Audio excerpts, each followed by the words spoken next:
Ceci est un livre audio autogénéré par Google. Prologue. 8h30, pompe funèbre Martin en Dordogne. Je suis seule dans cette pièce. Pourquoi donc y a-t-il tant de bougies autour de moi? Je ne comprends pas. Que faut-il pour leur faire comprendre que je suis vivant, et que je ne peux répondre à leurs questions? Je ne peux répondre à leurs questions puisqu'aucun son ne sort de ma bouche, moi qui ai toujours eu tant à dire. Dire oui, que je suis là, que je suis toujours et encore le meilleur, celui que tout le monde envie. J'ai tant de choses encore à leur dire, mais de ma bouche ne sort aucun mot.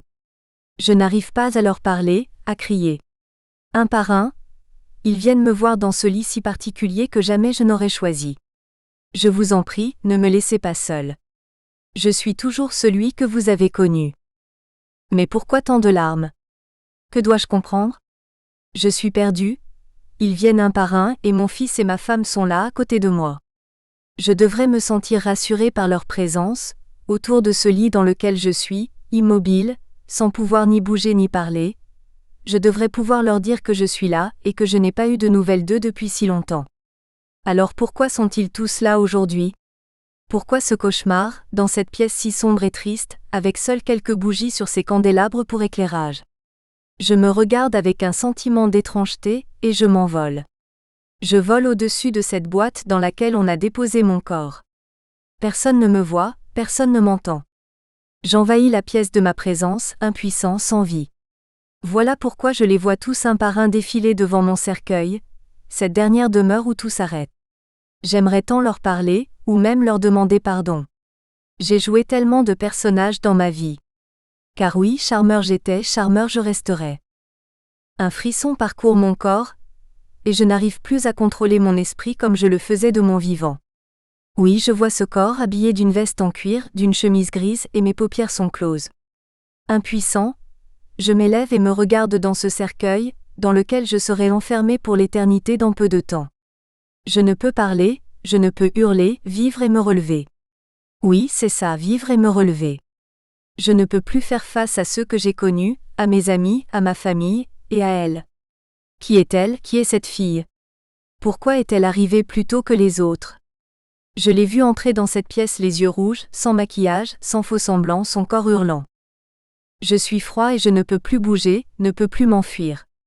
Je connais ses yeux, je les ai déjà vus. Dire qu'il a suffi d'un instant pour que je tombe. Cette chute était écrite, inévitable. Je peux tout dire maintenant, cette chute finalement a été pour moi une bénédiction. Elle m'a sauvé de ce mal dont j'étais atteint, de ce poison qui coulait dans mes veines. C'était un matin comme tous les autres où j'allais au café du coin, une absence, puis cette chute. Je ne savais plus où j'étais, je ne savais plus qui me parlait. En l'espace d'un instant, les pompiers, le SAMU et les urgentistes appellent une certaine Cali. Mais qui est cette Cali? Où est Delphine? Delphine, ma femme depuis presque 40 ans et qui n'est pas là. Qui est-elle pour que les pompiers l'appellent? Ma vie bascule. Les sirènes hurlent, des gens s'agitent autour de moi, puis l'hélicoptère s'envole jusqu'à Chartres. Que fais-je là? Que se passe-t-il? Tout cet affolement autour de moi. Allongé sur un brancard, des blouses blanches volent, courent et m'attachent. Cali me rejoint en voiture. Delphine, je ne comprends plus rien. Delphine, fais quelque chose, je t'en supplie, viens vite. Toi que je n'ai eu de cesse de reconquérir depuis que je suis partie avec cette fille. Enfin je sors de ces brumes. Ça y est, je sais qui elle est maintenant. Cette fille n'était qu'une aventure, un passe-temps. Les urgentistes et infirmiers s'affairent autour de moi, et se disent que je ne passerai pas la nuit. Ils me disent qu'elle va bientôt arriver. Puis je vois son visage. Mais pourquoi pleure-t-elle? J'ai peur car je déteste être attachée. Je suis un homme libre, personne n'a entravé ma liberté jusqu'ici. Et elle qui ne peut se retenir de pleurer. C'est elle qui était là au moment où 4 hommes ont installé mon cercueil dans cette pièce. Et je vois mon corps immobile, dormant dans ce lit qui, je le sais, sera le dernier. Pourtant j'ai parlé, hurlé, pleuré et crié que j'étais encore en vie. Moi, Claude, je ne pouvais pas, ne devais pas mourir. Je comprends enfin que je n'étais maintenant plus de ce monde. Et pourtant j'ai essayé, j'ai lutté pour dire que j'étais là, bien en vie. Cette envie, cette rage d'exister avec fougue, avec ce besoin de rencontrer et découvrir le monde et de le dévorer. Tant de choses se sont passées pendant ces 8 jours d'hôpital. Je vivais dans le passé, avec toutes ces années de réussite, de défis et d'aventures, mes souvenirs. Je suis un homme. J'ai une femme et n'ai eu qu'une maîtresse, la route. Puis la chute. Qu'étais-je naïf à ma façon. La vie m'a appris une chose essentielle, la gloire est éphémère. Pourtant, je ne vivais que pour elle. Briller devant les autres était un besoin, mais la vie, celle qui vous pousse, celle qui vous élève, celle qui vous porte, en a décidé autrement. Je suis un joueur invétéré. À combien de femmes ai-je fait croire qu'elles étaient uniques? Combien de fois m'ont-elles rejoint en déplacement pour 1 ou 2 nuits de ma générosité? Oui. Généreux, je l'étais pour elles. J'étais un homme séduisant, attirant, sachant les persuader qu'elles étaient les premières à mes yeux. Pauvre femme si naïve. Je n'avais qu'une femme, Delphine. Petite femme menue mais si forte, qui m'attendait chaque seconde, chaque minute, chaque heure, chaque jour. Mais je suis un homme, avec ses forces et ses faiblesses. Ces femmes, je les ai séduites par jeu et par défi, car j'aimais jouer et faire d'elles des âmes en peine. Qu'il était bon de se savoir si désiré, tant attendu. Comme la gent féminine est puérile. Je n'avais qu'un coup de fil à passer pour qu'elle remue ciel et terre pour me rejoindre, peu importe l'endroit où je me trouvais. Et moi je savais bien que les promesses n'engagent que ceux et celles qui les croient. En l'occurrence plutôt celles. Quelle jouissance d'exercer un tel pouvoir sur elles, qui n'avaient rencontré que des hommes au pire indifférents, au mieux maladroits. Et pourtant c'était si simple, un regard plongeant dans leurs yeux, un sourire, des paroles de velours. Pour qu'elles finissent soumises au plaisir dans ces chambres d'hôtel, qu'elles ne demandaient qu'à visiter. Ces femmes, je leur ai tout donné. Enfin presque tout. Je leur ai donné l'illusion d'être belles, désirables et uniques. Et elles l'ont cru. Chapitre 1. 6 heures du matin. C'est l'hiver et les arbres ont encore leur couleur, et les feuilles tombent sur le sol. Un vent frais me caresse le visage, et je me réveille, toujours dans ce lit d'hôpital. Ce matin je ne suis plus attachée. Cette nuit fut encore plus agitée que la précédente. Je me revois encore sur ce strapontin, suppliant mon père d'arrêter de faire défiler ces bobines qui retracent ma vie. J'ai déjà vu ce film. Pourtant cette fois-ci, mon père est assis à côté de moi et me prend la main comme lorsque je n'étais encore qu'un petit enfant. Je ne sais pas si je rêve, ou si c'est l'effet de ce qu'on injecte dans mes veines. Sur l'écran, ma vie continue de se dérouler. Mon père me tient toujours la main, et enfin je peux sortir de ce siège en velours rouge. Il m'amène vers l'allée centrale, entourée de ces lignes lumineuses qui vous indiquent la sortie ou vous amènent vers ce grand écran blanc. À ce moment-là, sur cet écran défile mon enfance à Argenteuil, et le départ pour la Dordogne. Je me revois enfant, vivre, courant dans tous les sens, aller me réfugier dans les jupes de ma mère. Enfant unique, j'étais le roi. Je faisais de ma mère et de mon père tout ce que je voulais. Je me revois arriver dans cette pension catholique, cet internat, où pour une fois je serais seule face à moi-même, sans mes parents pour me protéger, et confrontée aux autres élèves qui viennent de milieux bien plus privilégiés que le mien. Je n'ai pas ma place dans cette pension. Les autres écoliers repartent tous les week-ends dans leur famille. Quant à moi, je regarde les voitures défiler de la fenêtre du dortoir et la solitude m'envahit. Seule, irrémédiablement seule. À cette époque, mes parents tenaient une petite auberge, travaillaient beaucoup, et pouvaient rarement venir me rendre visite, ou bien venir me chercher pour un week-end. Travailler dans l'hôtellerie demande une présence constante pour servir les clients, s'occuper de faire les chambres, faire fonctionner cette petite entreprise tous les jours. Cela leur prenait tellement de temps que lorsque j'étais petit, ils avaient fabriqué un couffin dans le sous-sol attaché par des cordes, qu'ils bougeaient avec une manette pour me bercer. J'étais plus seul que les autres, mais j'étais déjà combatif. Je n'allais pas me laisser dépérir de tristesse. Ce n'était pas moi, cela ne me ressemblait pas, je le savais déjà. J'ai évolué à ma façon, en m'adaptant au contexte et à l'environnement qui m'entourait. Je racontais des histoires, je m'inventais une autre famille riche avec des parents qui voyageaient souvent pour ressembler à mes camarades. Cela ne m'empêchait pas d'être seule à l'intérieur. Avec le recul, j'appréciais cette solitude. Elle me permettait de développer des plans, d'imaginer des voyages, des aventures, et les stratégies que j'allais pouvoir raconter, une fois tous les camarades enfin rentrés. Parfois, je recevais des lettres de mes parents. Il m'est souvent arrivé lorsqu'ils venaient me chercher, fiers qu'ils étaient à côté de leur voiture achetée par des efforts, à la force du poignet, suant sang et eau, d'en avoir honte alors que les autres rivalisaient de signes extérieurs de richesse, avec leurs cabriolets rutilants, puissants et profilés, avec leurs chauffeurs et tout le reste. Quand mes parents venaient me chercher pour le week-end, je me sentais mal. Moi, fils de petit restaurateur et eux venant d'un monde inaccessible et bien supérieur au mien. C'est peut-être cela qui a fait qui je suis, séduisant, performant, charmeur et surtout calculateur. J'ai appris pendant ces 5 années d'internat, comment faire pour ne pas passer pour un campagnard ou un plouc. C'est là aussi que j'ai appris la façon d'arranger la vérité, et appris à mentir. Mentir pour être le plus beau, le plus fort et le plus grand. Bref, le roi de la communication sous toutes ses formes. Et pourtant j'étais si jeune. Contre toute attente, l'avenir me souriait. Malgré ces décalages sociaux, je m'en sortais la tête haute. Cet endroit dans lequel j'étais rentré à mon corps défendant, m'avait finalement construit. Comme un homme avec ses fondations, ses paliers, ses étages, sa maison intérieure et un escalier en colimaçon. Puis la vie continue. D'enfant j'étais passé adolescent, jeune homme, usant et abusant de mon pouvoir de séduction auprès de ces jeunes filles qui auraient tant donné pour ne serait-ce que passer un seul moment dans mes bras. Je n'avais même pas besoin d'aller jusqu'à leur faire l'amour, un regard et un sourire leur suffisaient et c'en était presque lassant. Même le Don Juan que j'étais avait besoin de prendre de la distance par rapport à la gent féminine de temps en temps. Puis j'ai connu Delphine. Elle avait 14 ans, un corps fin et élancé malgré sa petite taille et une poitrine opulente. Comme toujours au début, cela était un jeu. Nous faisions l'amour dans tous les endroits. Je me souviens d'un Porsche près d'une voie ferrée. Je la prenais debout, fougueusement alors que les trains allaient et venaient. Nous imaginions que tous les voyageurs pouvaient nous voir, que nous allions être surpris en plein zébat. Comme cela pouvait nous exciter.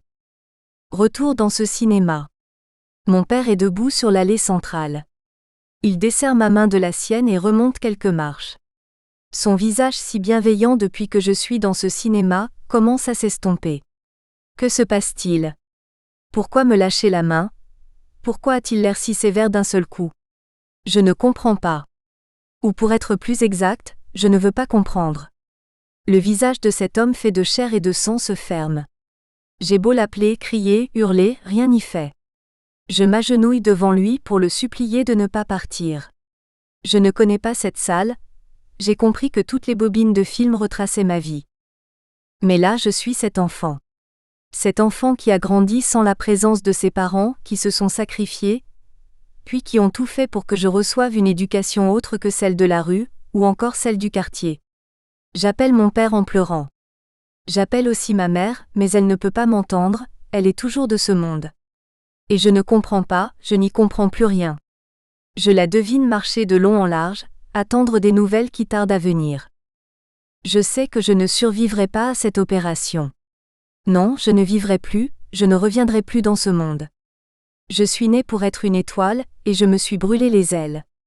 Me voilà dans cet hôpital, dans ce lit. C'est la nuit. Kali, ravalant ses larmes, est venue me voir, et me dire qu'elle ne me laissera jamais tomber. Les souvenirs me reviennent, et les promesses que je lui ai faites. À présent je sais. Je sais qui elle est. Non, ce n'est pas Delphine avec qui j'ai vécu pendant si longtemps, mais c'est avec elle que je me suis suicidée. Je me suis suicidée et oubliée avec ce whisky. Les choses ont fait que c'est avec elle que j'ai décidé de mourir, et paradoxalement essayer de m'en sortir. Demain matin nous serons le 22 novembre. C'est le jour où nous avions rendez-vous chez un addictologue. Que la vie peut être surprenante. Je vais mourir demain matin alors que je devais, ironie du sort, me faire soigner. Cette fille reste avec moi sans dire un mot et me tient la main. Elle n'a plus rien d'une femme. C'est la souffrance personnifiée, l'ombre d'elle-même. Je suis allongé, inconscient sur ce lit, mais elle me prend dans ses bras. Je sens ses larmes couler sur mon visage. L'équipe médicale s'est absentée pour nous laisser du temps. Le temps pour moi de dire à la mort que j'étais prêt, malgré les appels au secours de cette fille, à partir avec elle, qui me tend les bras. Je ne veux pas revenir dans ce cinéma. Comme l'alcool, la grande faucheuse me fait planer, me sort de ce corps détruit et de cet esprit envahi par mon ego. Enfin, je comprends le rôle que j'ai joué pendant toutes ces années. Affabulateur, calculateur, manipulateur. Et pourtant ils m'aimaient tous, et Dieu seul sait que je me suis réfugié, caché derrière ces différents personnages, charmeurs, authentiques et généreux, puis mes zones d'ombre qui éclateront au grand jour après mon départ pour l'au-delà. La seule chose qui m'importe à cet instant, c'est de leur demander pardon. À tous ces gens que j'ai fréquentés, rencontrés, j'ai joué avec eux. Pour chaque personne, je me cachais derrière un masque différent, avec ce pouvoir de séduction et de beau parleur. À tous celles et ceux qui m'ont rencontré un jour ou une nuit, je dois leur demander pardon, il en est encore temps. À présent que ma fin approche, il ne leur reste que des souvenirs, des bons moments passés, et je ne regrette rien. J'aimais voir leur sourire, et j'avoue que cela me plaisait de voir dans leurs yeux de l'admiration pour le personnage que j'avais choisi d'être en face d'eux. Cali s'en va enfin, il doit être plus de 20 heures. À présent je suis seule avec la mort qui, toujours patiente, attend. Elle attend son heure. Cette heure où elle va me conduire dans cet endroit que personne ne peut imaginer. J'entends le pas de Cali s'éloigner. Avant de partir, encore une dernière fois, elle m'a pris dans ses bras. Je sais parfaitement que c'est la dernière nuit que je passerai sur cette terre en tant qu'être vivant. Le lendemain matin, hôpital de Chartres, il est 7 heures. 2 infirmières sont venues me préparer pour l'ultime intervention. Elles ont rasé ma barbe, que j'avais mis tant de temps à faire pousser et entretenir. Lorsque j'ai voulu leur demander pourquoi, aucun son de ma bouche n'est sorti. Je n'ai compris pourquoi que lorsqu'elles m'ont rappelé que j'allais aller au bloc, et que c'était la procédure habituelle. Et pourtant que cette barbe me plaisait, je me trouvais beau, j'étais encore plus séduisant. Cette femme si fascinante que mystérieuse qu'est la mort, s'est invitée encore une fois dans mes rêves. Elle m'a dit qu'elle viendrait me chercher en temps voulu, la patience étant sa première qualité. Je voyais de ma chambre toutes ces enchantresses couleurs d'automne. Ces femmes étaient là pour me préparer pour le bloc opératoire, mais j'avais encore le réflexe de m'émerveiller devant la nature qui reprend ses droits coûte que coûte. Je savais à ce moment-là que je n'étais que poussière. Celle qui virevolte autour de vous, celle qui se confond avec ces 4 saisons que nous vivons chaque année. C'est le cycle de la vie. De poussière tu redeviendras poussière. Et c'est à ce moment où tout a basculé, et je m'en souviens comme si c'était hier. Les 2 aides-soignantes, moi allongée sur ce lit suivant l'éclairage des couloirs de l'hôpital, les infirmiers me conduisant au bloc opératoire. Allongée sur ce lit, la mort est à mes côtés, sereine et souriante.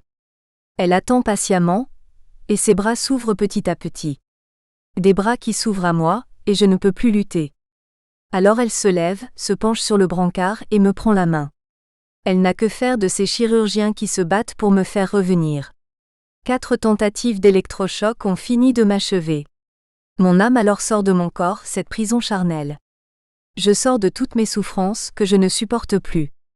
Mes yeux sont enfin définitivement fermés, c'est terminé. Chapitre 2.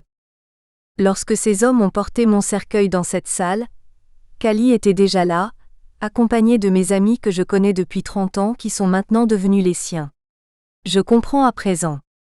Cette femme avec sa faux, qui est à jamais tatouée sur mon épaule gauche, m'a enlevé pour me conduire dans le néant. Je me sens impuissant, je ne sais pas, je ne veux pas savoir.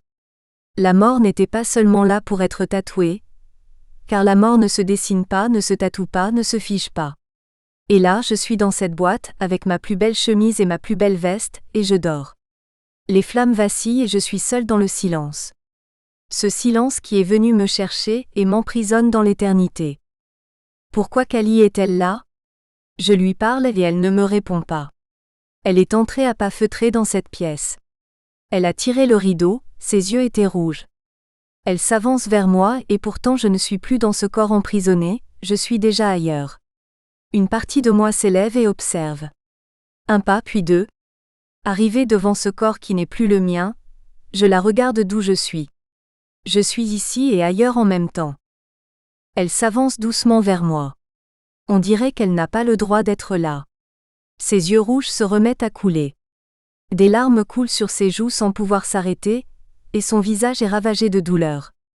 M'aimait-elle à ce point? Je flotte dans l'air et je me sens si bien. Elle prend mon visage dans ses mains, alors que je ne peux plus bouger et que mon corps est froid. Elle sait pourtant que je ne suis plus sur cette terre, et que seule mon âme y plane encore. Elle m'embrasse, ses larmes perlent sur ses joues et coulent sur mon visage immobile. Elle me dit qu'elle m'aime, que je l'abandonne, qu'elle a besoin de moi. Je ne peux rien lui dire, et je ne peux pas la consoler, comme je le faisais quand une femme amoureuse pleurait. Je sais que si je lui parle, elle ne m'entendra pas. Elle me parle, sanglote, habitée par une douleur profonde comme un volcan que ni rien ni personne ne peut éteindre. J'ai pitié d'elle, j'aurais aimé la réconforter, lui dire que maintenant l'avenir lui appartient. Dialogue improbable entre une âme et une femme bien vivante, que je n'ai jamais reconnue aux yeux des autres comme mienne, dans cet instant où seule la douleur peut la maintenir en vie. Et le temps s'écoule comme coulent les larmes ou la pluie. Moi je suis élevé, au-dessus des êtres qui vivent encore. J'entends d'autres voitures arriver sur le parking en gravier. Je tends la main pour essuyer ses larmes. Après avoir embrassé et essuyé mon visage de ses larmes, elle s'en va comme si elle n'était jamais venue. Et pourtant elle est si silencieuse, si discrète. J'entends son âme qui hurle de douleur, ses yeux sont des cascades. Toujours en silence, elle hurle du plus profond d'elle-même. Mes proches arrivent, et je les vois défiler un à un pour me rendre un dernier hommage. Encore un effort, et j'accepterai ma mort. Toutes les choses ont une fin. La mienne sera dans ce cercueil, en paix, habillée de gris. C'est fini. La cérémonie est enfin terminée. Ma famille m'accompagne dans ce corbillard, suivi par mes amis qui ont tenu à venir me rendre un dernier hommage. Le fourgon mortuaire arrive enfin au cimetière, et je suis fatiguée. Fatiguée de voir toutes ces personnes qui ont été assez fortes pour m'accompagner vers ma dernière demeure, pleurer de tristesse et adresser leurs condoléances à ma famille comme c'est l'usage. Et cette fille est encore là, mais je suis le seul à la voir. Lentement, le corbillard arrive et la procession s'organise. Je ne suis plus un être humain, je comprends que je suis devenue une entité. Une entité qui cherche par n'importe quel moyen à se sauver, et me manifester envers ceux que j'aime. Je ne leur ai pourtant jamais dit. Par fierté, par honneur, pour n'importe quelle raison, ou peut-être parce que je ne les aimais pas. Si seulement ils pouvaient m'entendre, je leur dirais de ne pas pleurer, que je suis encore là avec eux et que la vie continue. Mais une âme ne saurait mentir, et j'en suis une. Mais qui est-elle? Elle se cache derrière Audrey et Raymond, comme si elle voulait être invisible et ne pas exister, alors que l'amour et la douleur transpirent par chaque pore de sa peau avec ses yeux encore plus rouges que tout à l'heure. Invisible, transparente, discrète, ne voulant parler à personne, elle se cache des autres. Pourtant, arrivée devant le cimetière, Delphine vient la chercher et la prend par le bras pour qu'elle soit à ses côtés pour se rendre jusqu'à ma tombe. Et les voilà toutes les deux, Delphine et elle sont en tête du cortège. L'âme change un homme, et je me mets à aimer cette fille que je fais tant souffrir. À présent le temps s'accélère, l'espace m'appelle, je dois partir. Partir de cette terre où le matériel règne en maître. Je ne connais toujours pas cette fille. Pourtant j'ai dû compter pour elle. Une fille de passage, une fille que j'ai voulu témoin de mon déclin, elle qui n'y était pourtant pour rien. Mais maintenant je suis loin. Je vous regarde d'où je suis et vous observe. Le commun des mortels voudrait que je m'élève, que le ciel m'enlève et que je ne fasse plus partie de cette terre qui m'a mise au monde. Et pourtant j'existe, et j'existerai encore puisqu'elle est là, même si je ne sais toujours pas quel est son devenir sans moi. Ça y est, le défilé est terminé. À présent 4 hommes en noir ferment enfin ce cercueil. La procession va commencer et m'amener jusqu'à ma dernière demeure. Quelle expression, cette dernière demeure, alors que je n'ai jamais été si libre et enfin en paix. J'ai trouvé dans la mort une sérénité que j'ai toujours recherchée. Je flotte dans les airs, autour de ceux qui ont fait le trajet pour venir me voir une dernière fois. Ils sont si nombreux, que je n'ai pas eu le temps de les compter. La procession commence à avancer. Au début de cette colonne humaine, ma mère, Delphine, mon fils et Cali, tous les 4 marchant devant ceux qui ont traversé mon existence. Hommes ou femmes, je les vois pleurer. Ils souffrent. Le fourgon suit sa route, lentement, doucement. Chapitre 3. Kali est la douleur personnifiée qui tomberait à terre, si Delphine ne la retenait pas. Nous sommes arrivés devant le caveau familial. Ces 4 hommes sortent et m'emportent. Autour de moi je les entends chuchoter, se demandant qui est cette fille pour être aux côtés de Delphine. Je descends lentement puis, arrive dans ma dernière demeure. L'espace d'un instant j'ai cru que je pouvais me faire entendre, les appeler, leur parler. Mais je suis seule à présent. Seule dans ce cercueil, alors que mon âme s'élève et se promène autour de tous ceux qui sont venus. Mais j'entends un cri. Un cri intérieur, un cri de désespoir, un cri d'une telle douleur qu'elle ne peut sortir aucun son de sa bouche. C'est elle, vêtue de noir, sans aucun maquillage, sans artifice. Et là, je commence à revoir le film de ma vie. Maman, Delphine, Eric et Kali. Pourtant j'entends son âme, je devine ses mots, je ressens une douleur qui ne devrait jamais exister. Puis je les vois toutes les deux, droites, dignes, recevoir les condoléances de personnes qui pour elles sont étrangères et qui s'égrènent comme un chapelet de perles, ou encore de gouttes d'eau qui glissent comme toutes les larmes de ces personnes que j'ai croisées dans ma vie. Enfin, cette cérémonie se termine. Je regarde machinalement mon cercueil s'enfoncer dans cette tombe, où mon père m'attend. Enfin je vais le retrouver, lui demander de me serrer fort contre lui comme lorsque j'étais enfant. Comme il m'a manqué, et je suis à ses côtés à présent. Lui, ce père qui m'a tant manqué, me regarde et me parle. Chose bizarre, je peux lui répondre, et un curieux dialogue s'installe entre lui et moi. Sa première réaction est de me demander pourquoi sa femme, ma mère, n'est pas là. Et moi de répondre, je ne sais pas. Mais trop perspicace et m'ayant mis au monde, il n'est pas dupe.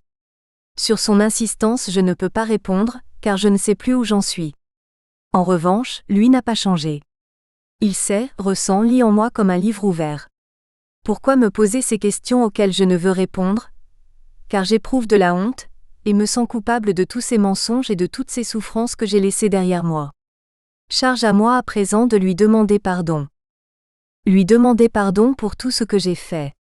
Je me sens comme un petit enfant pris en flagrant délit de mensonge, et il le sait.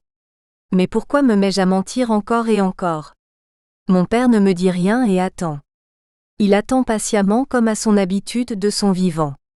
Tiens, de son vivant, une drôle d'expression alors que je ne suis plus sur cette terre. Je suis ici, je suis ailleurs, je suis nulle part. Pourtant, l'insistance de son regard me fait monter les larmes aux yeux. Depuis quand un mort peut-il pleurer ? Personne ne le sait, et encore moins les vivants. Absorbé par son regard, je sens monter dans ce corps immatériel une chaleur qui m'envahit, et s'arrête net sur mon cœur pour l'envelopper dans un linceul. Dès lors une discussion improbable s'instaure. Que veut-il savoir ? Qu'ai-je vécu dans ma vie qui mérite cette punition divine pour ne pas m'accueillir en son sein ? Quelles sont les épreuves à passer pour enfin accéder au paradis ? Devinant mes questions, il me répond. Me répond ce que je n'ai pas envie d'entendre, mais qui faisait partie de ma réalité. Le plus beau rôle que j'ai vécu était celui du séducteur. Séducteur dans la vie affective et professionnelle, séducteur pour mes amis, séducteur pour les femmes. Mais qu'elles ont été naïves. J'aimais leur faire croire que je les aimais, que je les désirais, que je les ferais jouir si intensément qu'elles ne pourraient voir les autres hommes que comme des minables. Moi, Claude Legrand, celui à qui personne ne résiste, homme ou femme. Ces femmes qui ont croisé ma route. Cette route, ma vraie maîtresse. De mon temps, je roulais sur toutes les routes de France et de Navarre, m'arrêtais dans des hôtels ou des auberges, et je les appelais les unes après les autres pour savoir laquelle serait disponible. Mais le Claude Legrand n'est plus, et redevient un enfant. Oui, redevient un enfant devant son père. Ouvrier certes, mais avec des valeurs. Ces valeurs que je faisais semblant d'appliquer. Et je les entends. Tous ceux qui sont venus repartent sur ce chemin de gravier. À présent je me sens seule. Lui est toujours à mes côtés. Je suis redevenu un enfant seul et tenant sa main, mais lui a d'autres projets. Et c'est comme ça que deux entités s'élèvent ensemble. D'une main il ouvre une porte. Il me dit que nous sommes sur le cinéma de ma vie, et que j'ai beaucoup de choses à comprendre, avant d'accéder à ce paradis qui résonne dans ma tête. Ce temps-là n'est pas encore venu. Me voilà installé sur ce strapontin, je regarde autour de moi. Cette salle est habillée de rouge du sol au plafond. Quelques lampes éclairent à peu près ce décor. Des chemins lumineux vous guident pour rejoindre votre place ou vous diriger vers les portes de sortie. Je vois ces portes habillées elles aussi de velours, chacune avec 2 hublots.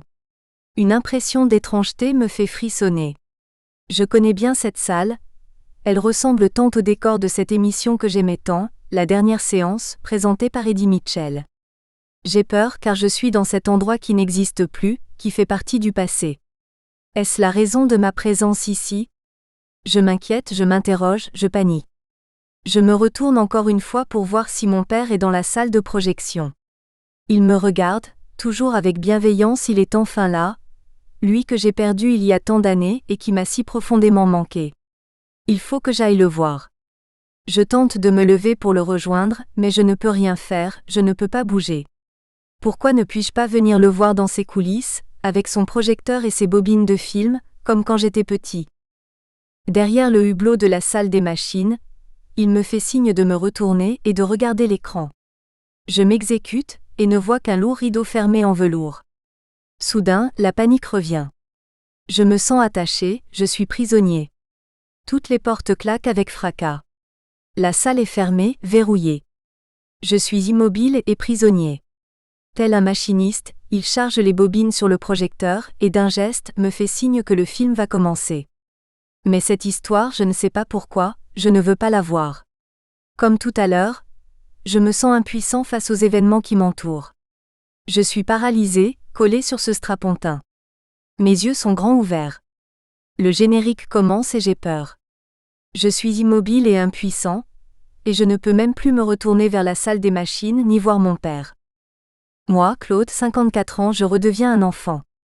Un enfant qui aurait passé le temps à se construire une vie, se faire une cabane dans un arbre, jouer à cache-cache avec les autres camarades de son entourage. S'ils avaient deviné que je jouerais à cache-cache tout au long de ma vie, moi qui leur semblais si fort, jamais ils ne l'auraient cru. Mais c'est trop tard. J'entends encore ces personnes venues à mon enterrement qui s'interrogent. Lui, Claude, parti si tôt, si jeune. D'autres chuchotent pour qu'on ne les entende pas, se demandent de quoi je suis mort. Je suis parti maintenant, et je suis enfermé dans cette salle. Soudain les lumières s'éteignent, le lourd rideau se lève pour faire apparaître un écran blanc immaculé. Je sens une présence venir vers moi. Une présence invisible, une silhouette, avec autour d'elle un halo de lumière. Elle s'approche et reste à côté de moi. Curieusement, je n'ai pas peur, et je me sens léger. Je tente de lui parler, mais elle ne me répond pas, et reste immobile. Cette silhouette m'inonde de bienveillance et de légèreté. À ses côtés, je peux enfin bouger pour regarder si mon père est dans la salle de projection. Je comprends que cette silhouette si mystérieuse, c'est lui. Tous les deux, nous regardons l'écran où des images défilent, et je comprends qu'avec ce film, je vais remonter le temps puisque je n'ai plus d'avenir. Le film commence, c'est l'automne, le 18 novembre 2016. Comme tous les matins, depuis que j'ai aménagé dans cette région, je rejoins Raymond au café. Un troquet tout simple, avec une ambiance bon enfant. Des personnes que l'on voit si souvent qu'on commence à les connaître, sans s'en rendre compte. J'arrive comme d'habitude, mais quelque chose ne va pas. Ce matin je tremble, et ne peux boire ma tasse de café sans la renverser. Je tremble encore en posant cette fichue tasse. Non, personne ne doit s'en rendre compte, ici je suis Claude l'homme fort, sympathique, aimant plaisanter, qui anime avec Raymond l'ambiance parfois trop calme de ce bistrot défraîchi. Raymond n'arrive toujours pas. Sur cet écran je me vois inquiet, et ressens mes propres angoisses. À présent il n'y a plus de doute, c'est bien le film de ma vie. En ayant enfin posé ma tasse, je m'accroche aux zinc. Cet homme que je vois de haut, c'est moi. J'essaye de m'accrocher au bar et je glisse. Je glisse et tombe la tête la première sur le sol carrelé. Et puis plus rien, le trou noir. Daniel, le tenancier, sort de son comptoir et m'appelle, me secoue, crie mon nom. J'ouvre les yeux, je vois cet homme qui me demande si je le reconnais et à qui je réponds que non, et retombe dans le noir. Le bistrot est en effervescence, Daniel appelle les secours. Il doit être 9h du matin. Et moi, dans mon strapontin, j'assiste à la scène, immobile. Les secours débarquent en renfort, déchirent mes vêtements et tâchent de me faire revenir à la vie à coups de massage cardiaque et d'électrochoc. Chapitre 4. 9h30, le téléphone sonne à la longère. Cali, qui pour une fois s'est levé en même temps que Claude, décroche. C'est Daniel. Il lui dit que Claude a fait un malaise, que les pompiers et le SAMU sont là, en train d'essayer de le réanimer. Puis l'urgentiste prend le combiné et lui détaille la situation. Le diagnostic vital est engagé. Il va être héliporté à Chartres. Cali, paniqué, lui dit qu'il s'alcoolise fortement. Puis Daniel reprend le portable et lui propose de l'amener à l'hôpital pour le rejoindre. Pendant ce temps-là, je pars dans l'ambulance toute sirène hurlante en direction de l'hôpital de Nogent rejoindre l'hélicoptère. Il atterrit, tout cela s'est passé si vite. Sur le brancard, attaché et inconscient, je vois les infirmiers qui courent pour saisir cette civière et courir jusqu'à l'unité de soins intensifs.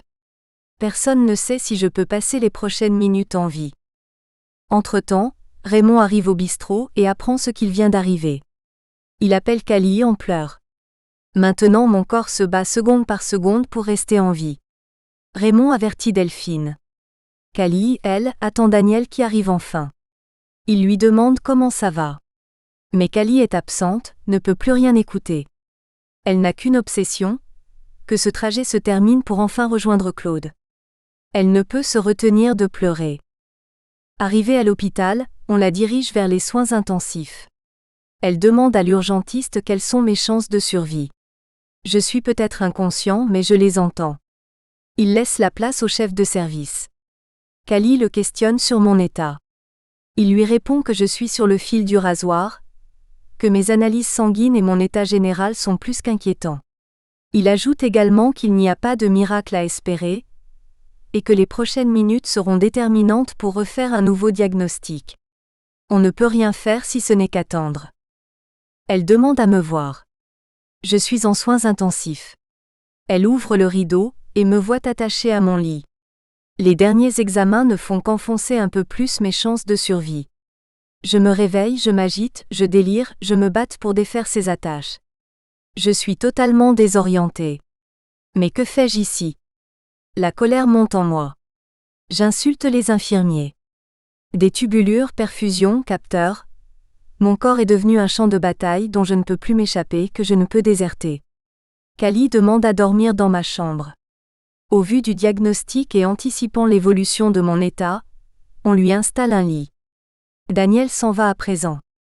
Je ne sais pas pourquoi elle est là, au titre de quoi. Moi je veux voir ma mère, Delphine et mon fils, c'est à eux d'être là, pas à elle. Je ne comprends plus rien, les calmants ont fini par m'achever. Pendant 4 jours, je reste dans ce service, avec Cali à mes côtés. Les infirmiers ont enfin décidé de m'enlever, de me libérer de ces contentions. Mais cela a été plus fort que moi, j'ai voulu me lever, m'habiller et rentrer chez moi. Et je me vois sur cet écran, tenter d'enjamber les barrières de ce lit. Cali réagit, va trouver les infirmiers. Et j'ai tenté de m'échapper, alors qu'aucune partie de mon corps ne pouvait bouger, j'étais paralysée. Mon cerveau ne pouvait plus réfléchir, et je m'entends hurler de colère. Cali s'est absentée. Elle est retournée à la maison pour préparer des affaires.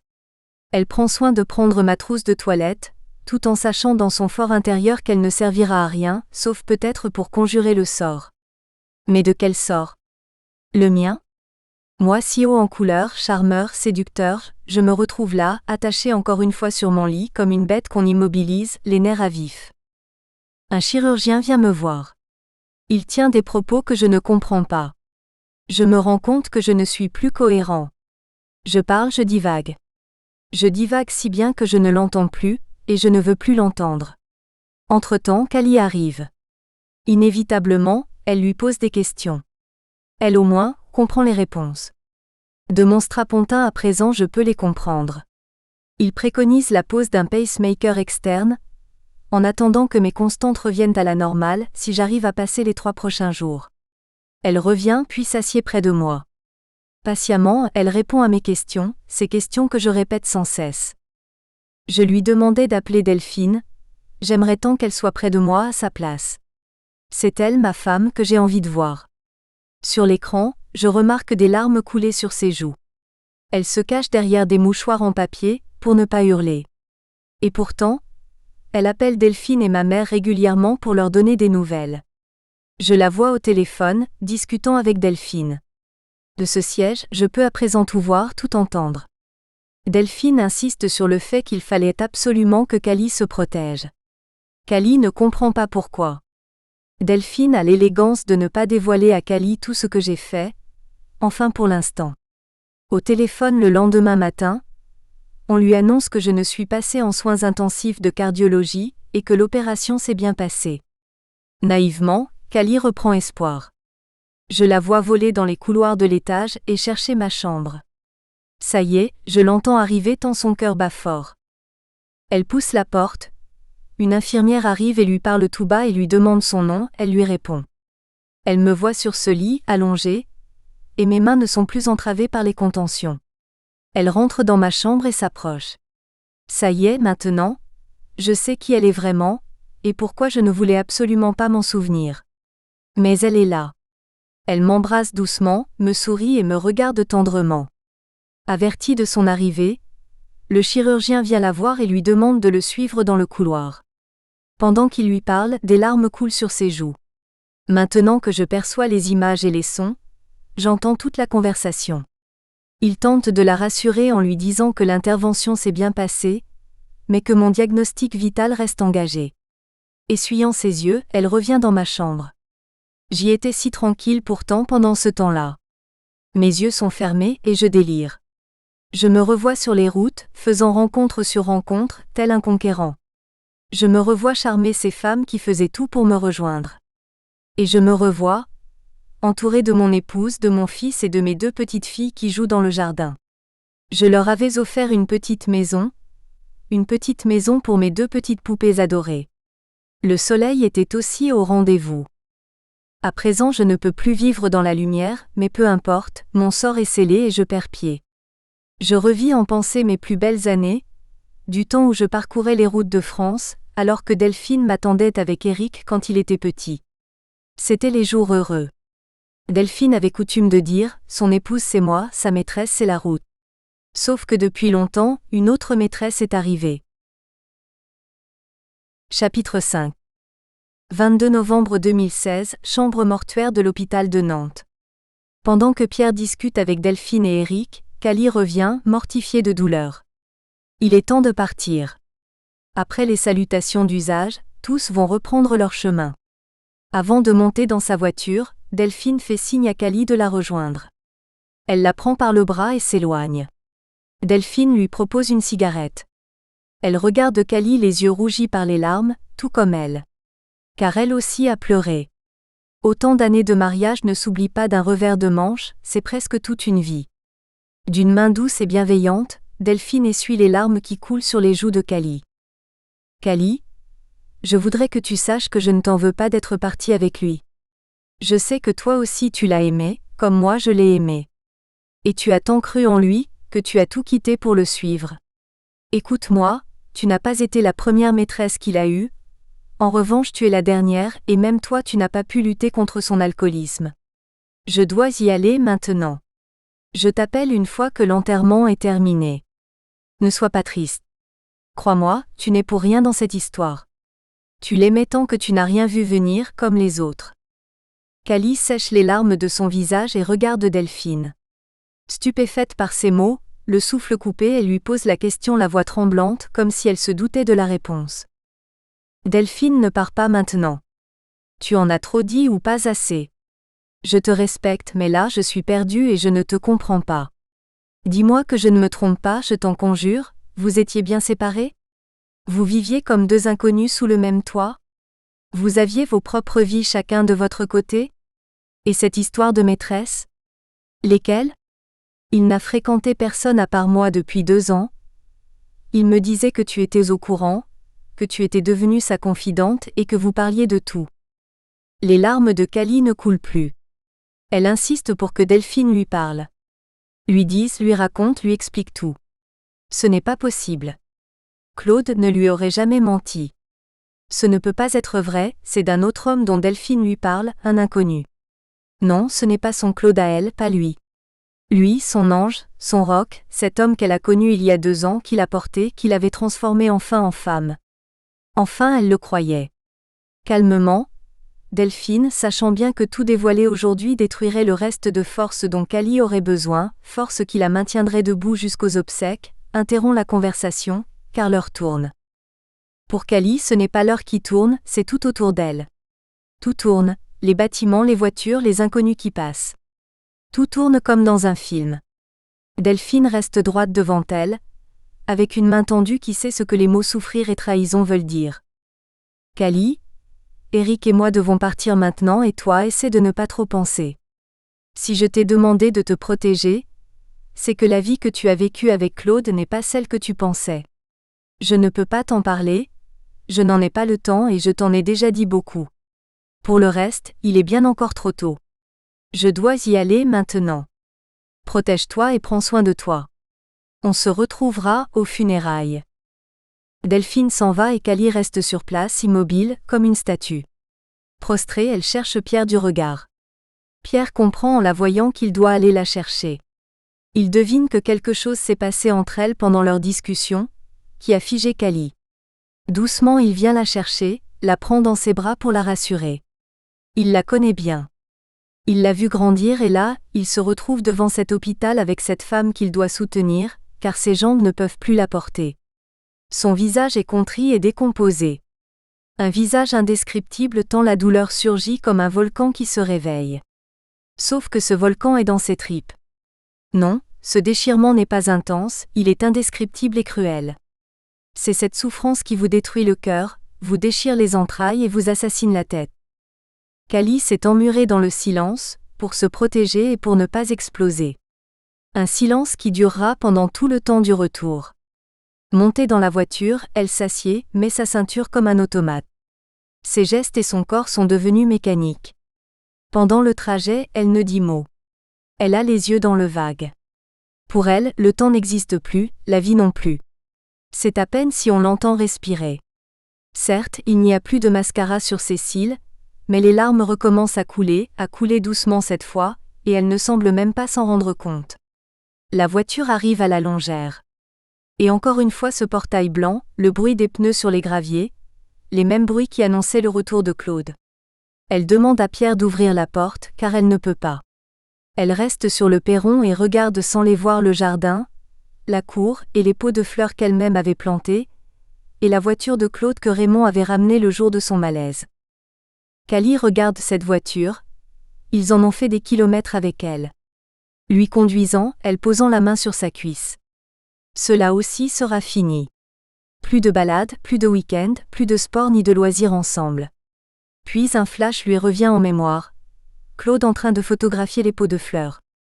Le même jour où Claude a eu un visage décomposé, quand elle lui a passé Delphine au téléphone. Pourquoi pense-t-elle à ça, maintenant? La nuit tombe sur cette longère dans laquelle ils devaient débuter leur vie. Cela aussi c'est fini. Il commence à faire froid. Pierre sort de la maison et vient la chercher. Elle ne veut pas rentrer tout de suite. Elle veut s'asseoir sur le banc en fer forgé, à regarder la nuit et les étoiles. Ce soir, le ciel est totalement dégagé et c'est un spectacle de milliers d'étoiles qui apparaît. Elle prend une cigarette, et se dit que plus jamais elle ne lui allumera ses cigarettes. Ni là ni nulle part. Callie rentre enfin. Et Pierre est là, toujours là, impuissant devant cette statue qui se déshumanise au fur et à mesure que les minutes s'écoulent. Il lui prépare à dîner, mais elle ne veut rien manger. Les seuls mots qu'elle prononce, c'est qu'elle n'a pas faim, et qu'elle ne veut pas dormir dans cette chambre qu'ils partageaient Claude et elle. C'est au-dessus de ses forces. Dans ce lit, elle se blottissait contre Claude qui la prenait dans ses bras, sa tête reposant sur ses épaules si douces. Dans ce lit il s'en mêlait pour avoir plus chaud, pour vivre ces moments d'intimité que seuls les gens qui s'aiment passionnément connaissent. Enfin, elle le croyait. Avant d'aller se coucher, elle va fumer machinalement sur le perron. Le banc, la nuit claire et étoilée, et la voiture.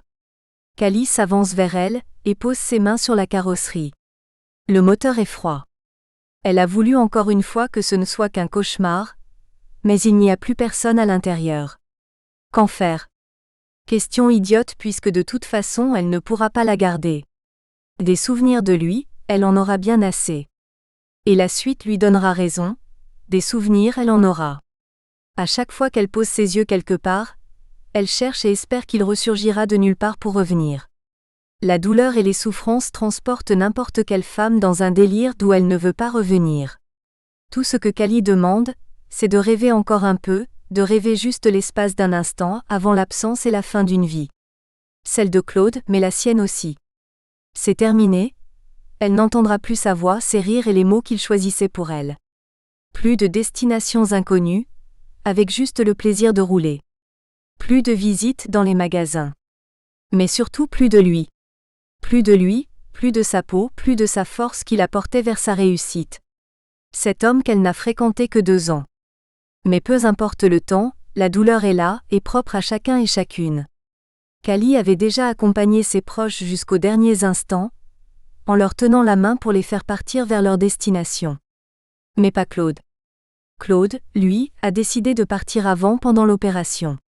Elle n'aura donc pas pu lui dire une dernière fois de son vivant qu'elle l'aime.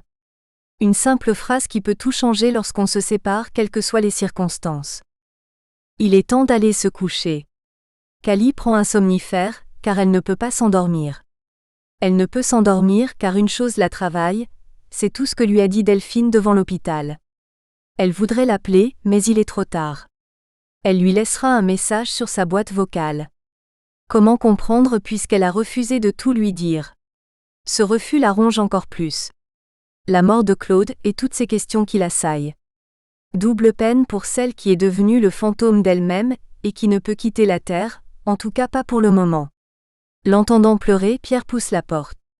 Il ne pourra pas la réconforter, il le sait. Il espère simplement que le sommeil viendra assez vite pour en finir enfin, avec ce torrent de larmes qui est remonté à la surface. Pierre qui a dîné retourne la voir, elle dort enfin. Jamais il ne saura le nombre de comprimés qu'elle a pris. Puis la nuit reprend ses droits jusqu'à l'aube. Le lendemain matin, Raymond appelle Cali et Pierre répond. Elle dort encore. Une discussion commence. Comment va-t-elle? Cali dort encore. Elle s'est couchée très tard cette nuit. Je m'en doute. Comment s'est passée la rencontre avec Delphine et Eric? Dans l'ensemble plutôt bien. Enfin si on peut dire ça comme ça. Elle a donné les affaires? Oui. Avec une chemise à manches longues comme le voulait Delphine. Et vous avez pu discuter des obsèques? Non, cela n'a pas été possible. Cali était trop mal pour cela, ce n'était pas le moment. Raymond, excuse-moi de te poser cette question car je sais qu'elle ne me regarde pas. Mais Delphine et Cali ont discuté avant de partir de l'hôpital, et Cali en a été complètement bouleversée. Je ne sais pas ce qu'elles se sont dit, mais il a dû se passer quelque chose de grave, car Cali était complètement prostrée quand Delphine est partie. J'ai dû aller la chercher, et presque la porter pour arriver dans la voiture. Elle semblait totalement abattue. Ah bon? Delphine lui a déjà parlé? De tout? Non, elle ne l'aurait pas fait dans ces moments-là. J'ai bien l'impression que si. Ce qui m'inquiète c'est qu'elle est restée comme figée dans la voiture, et répétait à plusieurs reprises « Non, ce n'est pas possible » quand nous sommes partis. Tu sais quelque chose? Il y a quelque chose de grave qu'il ne faut pas qu'elle sache? Pierre, c'est à Delphine de lui parler. Moi-même j'en ai une petite idée, mais ce n'est pas à moi de lui dire. Pour l'instant le principal c'est qu'elle tienne jusqu'aux obsèques. Après, elle saura, et il faudra vraiment s'occuper d'elle. J'ai promis à Delphine que je m'occuperai de Cali. Je suis désolée, mais je ne peux t'en dire plus. D'accord, je comprends. Sinon on fait comme on a dit, je reste jusqu'à la veille des obsèques et je vous l'amène. Oui, on fait comme ça. Et Adèle et toi ne vous inquiétez pas, on va veiller sur elle. Elle aura certainement encore plus mal après que Delphine lui aura parlé, et à mon avis elle ne pourra rester seule, elle dormira à la maison. Ah Raymond, je l'entends.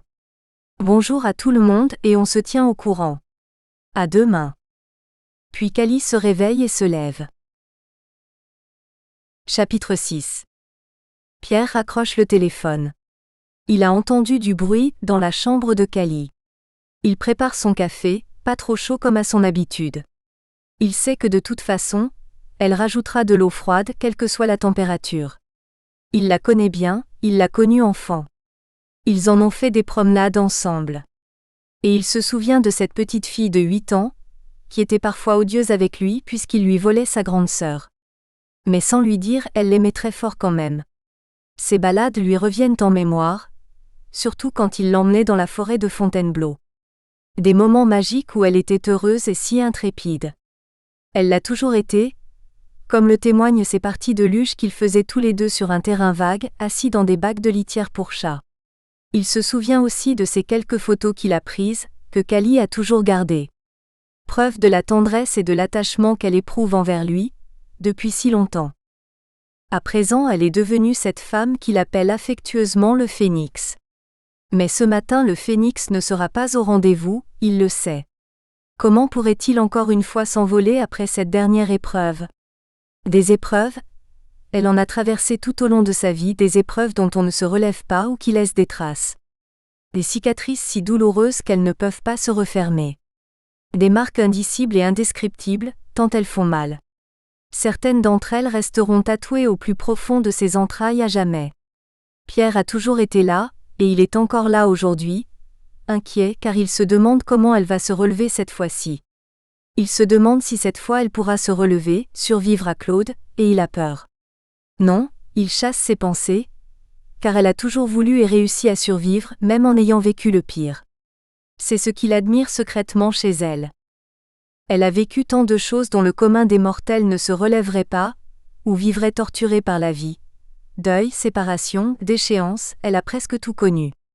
Et pourtant elle se relève, toujours et encore. Il pense à tout ce qu'elle a traversé, tout ce qu'elle a vécu.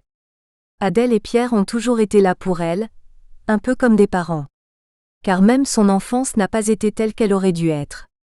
Oh non, elle n'a été ni battue ni violentée. Elle a grandi dans une famille dont les parents ne s'aimaient plus. Des parents qui faisaient de leur mieux avec qui ils étaient. Des parents qui buvaient comme beaucoup d'autres. L'alcool, oui, elle l'a bien connu sous toutes les facettes. L'alcool qui rend absent, l'alcool qui stigmatise, jusqu'à l'alcool qui emporte avec lui dans la tombe les personnes qui comptent le plus dans une vie. Cela a commencé par son père qu'elle adorait, et aujourd'hui c'est au tour de Claude, dont la mort ressemble à s'y méprendre à celle de son père.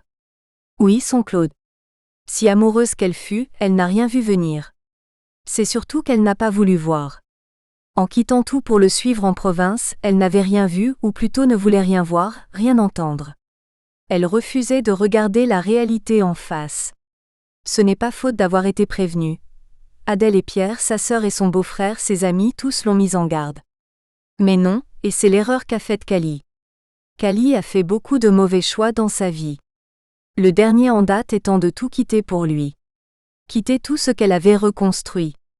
Elle aimait tant cette histoire d'amour. Enfin, elle avait trouvé son âme sœur, son Pygmalion. Elle était convaincue que si elle était la femme qu'elle est devenue aujourd'hui, cette femme qui s'aimait enfin, c'était grâce à lui. Il lui a suffi de le regarder la première fois pour en tomber amoureuse, tant il ressemblait physiquement à son père. Sauf qu'à cette époque, elle était persuadée que personne ne pouvait ne serait-ce que poser les yeux sur elle, puisqu'elle ne valait rien. La dignité pour elle n'existait plus. Elle était devenue invisible, après avoir vécu ce qu'on appelle pudiquement un accident de la vie. Elle se souviendra toujours de leur rencontre.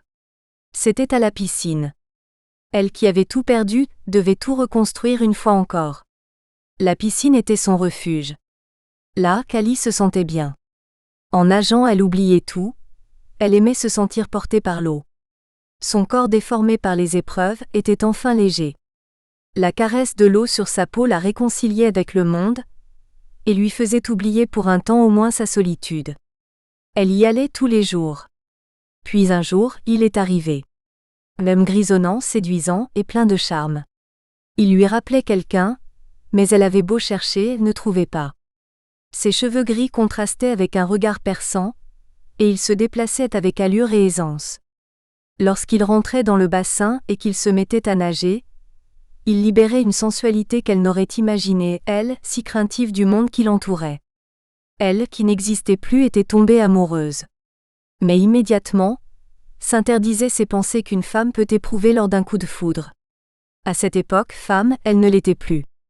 À ses yeux, elle n'était plus qu'une ombre, le fantôme d'elle-même qui n'avait pas le droit d'exister au regard des autres. Après cette dernière épreuve qui l'avait plongée dans l'inconnu et l'indicible, il lui faudra du temps, beaucoup de temps pour se reconstruire. Et la femme qu'elle avait été était si loin, qu'elle en était devenue inaccessible. En fin de compte, ce n'était pas si mal. Cette période de sa vie était si lointaine, et ces années qui s'étaient écoulées l'avaient emportée dans une spirale infernale et inimaginable. Celle qui plus jeune avait tout pour elle, avait tout perdu. Mais ça c'est une autre histoire. Quant à Claude, elle le voyait de plus en plus souvent à la piscine. Elle ne pouvait l'observer que de loin, et ne voulait surtout pas croiser son regard. Elle qui disait à peine bonjour à l'hôtesse. De toute façon, qui voudrait parler avec un fantôme? Et pourtant ce moment-là arriva. Claude et Cally nageaient dans le même couloir et se sont heurtés de plein fouet. Elle, affreusement gênée, balbutia quelques mots d'excuse. Quant à lui, s'appuyant sur les lignes flottantes, lui sourit, avec ce genre de sourire qui éclaire un visage bienheureux et avenant. Ce jour-là, ils entament une ébauche de conversation. « Je suis désolée, j'ai dû vous faire mal. Vous n'avez rien ? Ah. Enfin, j'entends le son de votre voix. Ne vous inquiétez pas, je n'ai rien. Et vous ? Pas trop de mal ? Non, ça va, je vous remercie. Êtes-vous certain que ça va ? Oh, j'en ai vu d'autres. Vous venez souvent ici. Vous habitez le quartier ? Cally répond avec effort. Non, pas vraiment, j'habite de l'autre côté de la ville. Et vous venez comment ? En voiture. Non, à pied. Mon médecin m'a dit de marcher, alors je marche. Et je n'ai pas de voiture. Eh ben, c'est courageux de votre part. Dans quel coin habitez-vous si ce n'est pas trop indiscret ? Dans la Grande Tour, le pire quartier d'Hermont. Cally s'étonne elle-même. Ce dialogue, si anodin soit-il, était pour elle complètement improbable. Elle, répondre à un inconnu alors qu'elle n'avait qu'une envie, c'est de fuir, avait entamé une conversation. Puis il continue. Quelle coïncidence. J'habite Hermont moi aussi. Je ne connais pas ce quartier, mais j'espère le découvrir un jour. Il n'y a pas grand-chose à découvrir, croyez-moi. Vous savez, j'ai passé mon enfance dans les cités d'Argenteuil. Alors les mauvais quartiers, ça me connaît. Vous venez toujours à la même heure ? Oui, à l'ouverture car il n'y a pas grand monde. Vous êtes observateur, dites-moi. Oui, parfois. Pardon ? Pourquoi parfois ? Oh, je pense que vous le saurez bientôt. Ne sachant que répondre et pensant qu'il était temps d'en finir, Cally le salue prétextant qu'elle devait partir. La réalité était surtout qu'elle se demandait pourquoi cet homme lui avait parlé, et que sa peur des autres était revenue au galop. Mais qu'a-t-il voulu dire par « vous le saurez bientôt » ? Revenu dans les vestiaires, Cally est très perturbée. Lui adresser la parole. Discuter avec une ombre de femme devenue informe avec la vie, et ses épreuves passées. Elle se trouve ridicule, et s'étonne encore elle-même d'avoir eu cette conversation qui est pour elle un exploit. Ayant perdu toute estime d'elle-même, elle essaye de chasser cet épisode de sa journée mais n'y arrive pas. Comme tous les soirs, elle appelle sa sœur et sa confidente Adèle et lui explique ce qui vient de lui arriver. Allô ? Oui, Cally ? Ça va ? Oui, on va dire que ça va. Pourquoi on va dire que ça va ? J'ai discuté avec quelqu'un à la piscine aujourd'hui. Eh bien, c'est bien ça. Tu as l'air perturbé, ça s'est mal passé ? Non, au contraire, il a été très sympa. Alors qu'est-ce qui cloche ? Tu rencontres une personne sympa et tu es mal à l'aise ? Vous avez discuté de quoi ? Oh, rien que des banalités. Et il vient souvent à la piscine cet homme ? Cela fait quelque temps que je le vois. Et ? Pas grand-chose. Il habite à Hermont aussi, mais de l'autre côté de la ville. Il est comment physiquement ? Un homme grisonnant, la cinquantaine. Il a l'air gentil et très sympa. Bon ben c'est bien, tu t'es fait un copain, c'est bien ça, c'est très bien. Je vais te laisser, je dois faire à manger. En tout cas je suis contente. Tu vois que tu peux communiquer avec les gens quand tu veux. Allez, je t'embrasse. Qu'est-ce que tu manges ce soir ? Question éternelle d'Adèle dont l'instinct maternel ne fait jamais défaut. Je ne sais pas encore. Bon, remets-toi un peu. On dirait qu'elle t'a retourné cette rencontre. Oui, j'en ai bien l'impression. Cally, souviens-toi. Avant tu étais la reine de la communication, et maintenant tu réagis comme une vierge effarouchée. C'est normal de faire des rencontres et d'après ce que tu dis il a l'air gentil. Alors, ne te retourne pas le cerveau pour autant. Allez, je dois raccrocher. Je t'embrasse et à demain. Je t'embrasse aussi. À demain. La soirée s'annonce difficile. Callie se trouve ridicule. Adèle a toujours son franc-parler, mais a souvent raison. Pourquoi se faire une montagne d'une rencontre si banale, si ce n'est que cette conversation lui a tourné la tête comme une adolescente. Elle essaye de chasser cette rencontre de ses pensées. Faire comme si rien ne s'était passé et oublier. De toute façon, elle n'intéresse personne, c'est comme ça et ça ne changera pas. À l'abri du monde extérieur dans son studio, Callie se couche sans dîner. Elle tente de se raisonner, de chasser cet homme et ses troubles, mais rien n'y fait. Que se passe-t-il? Pourquoi tant d'émotions? Avant, elle était si à l'aise avec les gens. Il faut dire que ce qu'elle a vécu, même si c'est derrière elle, a laissé des traces indélébiles. Et une de ces traces est qu'à présent elle a peur de tout, du monde en général, des gens en particulier. Il n'y a qu'avec sa famille que ça va. Il faut dire que sans Adèle et Pierre, elle ne serait peut-être plus là. La nuit est tombée depuis longtemps déjà, Callie s'endort enfin. Sa nuit est agitée, elle repense à ce regard, ce sourire et cette aisance. Elle admire cet homme qui est capable de parler à n'importe qui. Maintenant, tout le monde le connaît à la piscine. Elle ne se souvient pas depuis combien de temps elle l'a vu pour la première fois, et se demande toujours pourquoi il lui a adressé la parole si longuement. Mais cela, elle le saura plus tard. Le jour se lève, Callie aussi. Encore une journée qui commence. Comme d'habitude, elle prend son café. Ne voulant plus se souvenir de ce qui s'était passé la veille, elle se prépare pour aller voir son médecin, comme toutes les semaines depuis qu'elle est revenue dans la réalité, sa dernière épreuve l'ayant totalement déconnectée. Le cerveau fait bien son œuvre, il vous protège de ce que vous ne pourriez pas supporter. Des pans entiers de mémoire ont disparu, lui faisant oublier qui elle était. Les hallucinations, les peurs, les visions, le désespoir ont failli la perdre réellement. De son passé, elle ne s'en souvient pas, ou très peu. Tant de choses sont tombées dans l'oubli. Un oubli salvateur qui permet de réapprendre à vivre normalement, et de retrouver une certaine stabilité. De ce passé, elle ne veut plus s'en souvenir. Mais ce jour-là, cet homme à la piscine a changé les choses. Bien qu'elle se l'interdise, elle espère le revoir, même si sa peur est bien présente. Elle cherche une bonne raison pour ne pas aller nager. Même si tous les prétextes sont bons, aucun ne tient la route, elle le sait bien. En milieu de matinée, le téléphone sonne. C'est Adèle. Allô? Alors, ça va? Tu t'es remise de tes émotions? Ça va mieux qu'hier? Oui, ça va. C'est aujourd'hui que tu vois ton médecin? Oui, je ne vais pas tarder à y aller. Et tu vas à la piscine cet après-midi? Normalement oui. Pourquoi normalement? Tu ne vas pas me dire que tu ne veux plus y aller à cause de ta rencontre d'hier tout de même. Tu sais très bien que tu en as besoin et en plus tu aimes ça. Je sais, ne t'inquiète pas, je vais y aller. Bon, tu me rappelles ce soir? Ok. Je dois te laisser car je dois partir.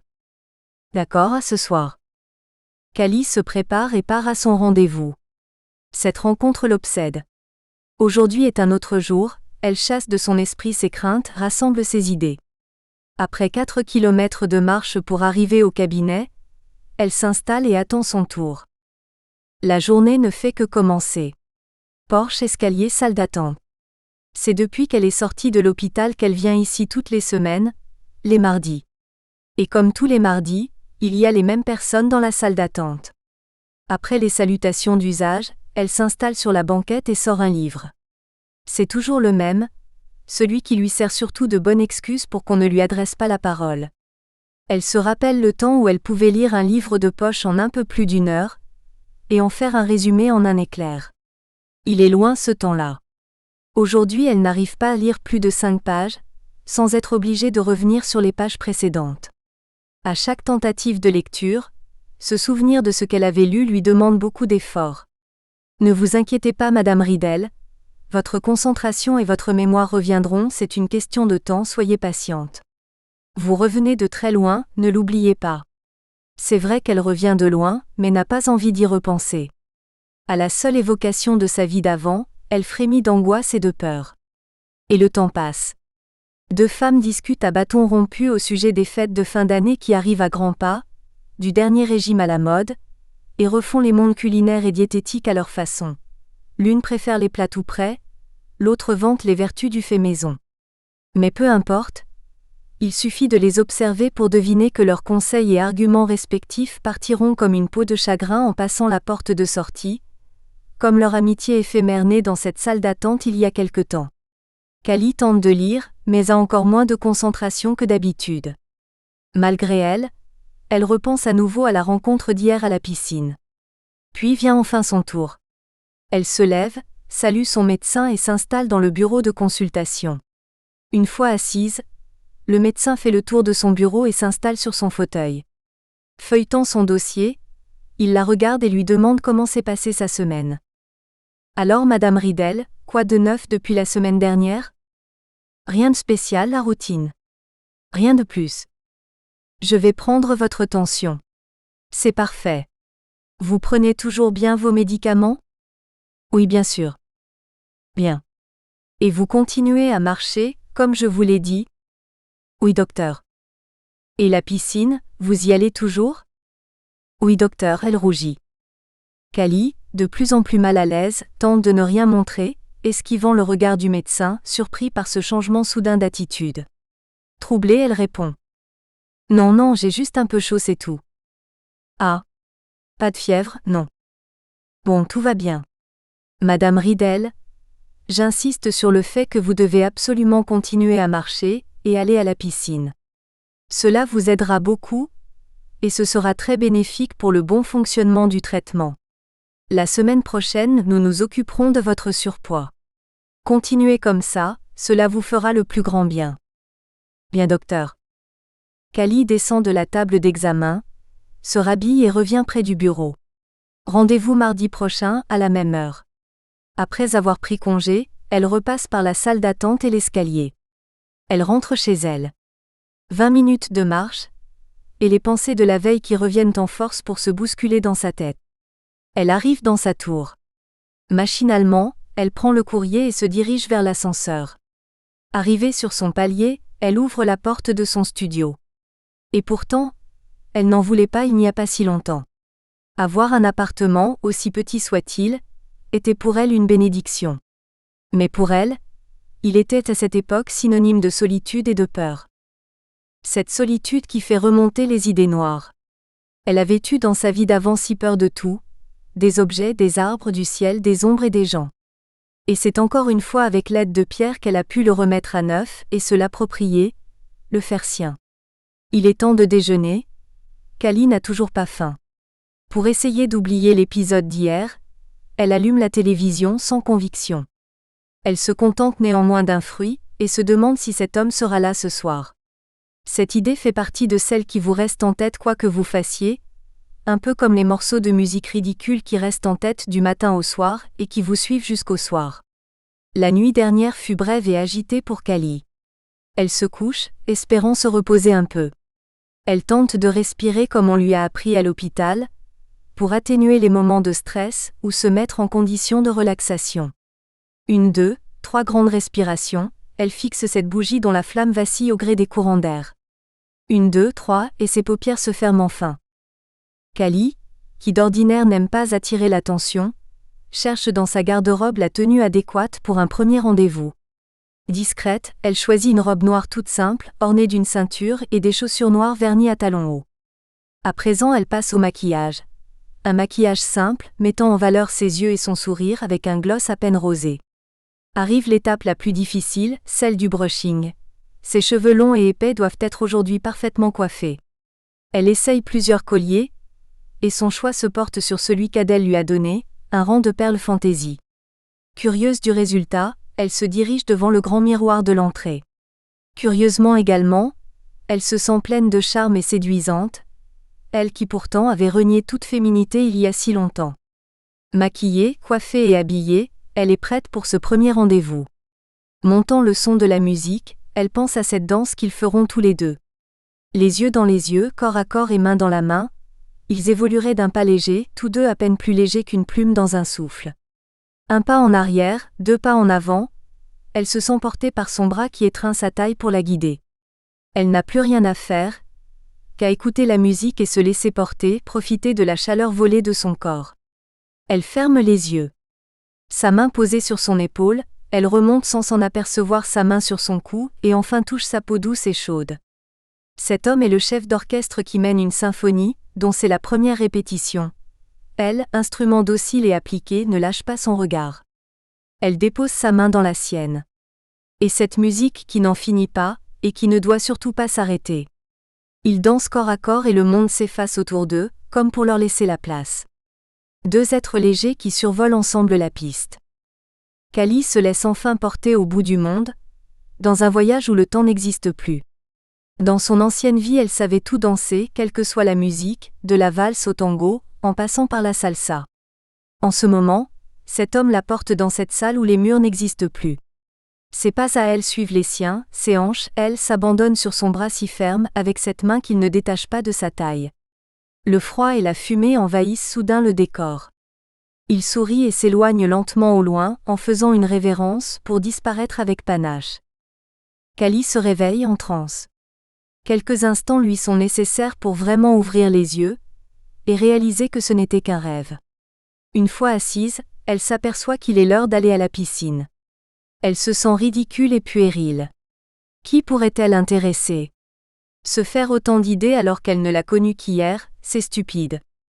Tu ne vas pas te mettre à jouer à la Vierge effarouchée, lui a dit Adèle.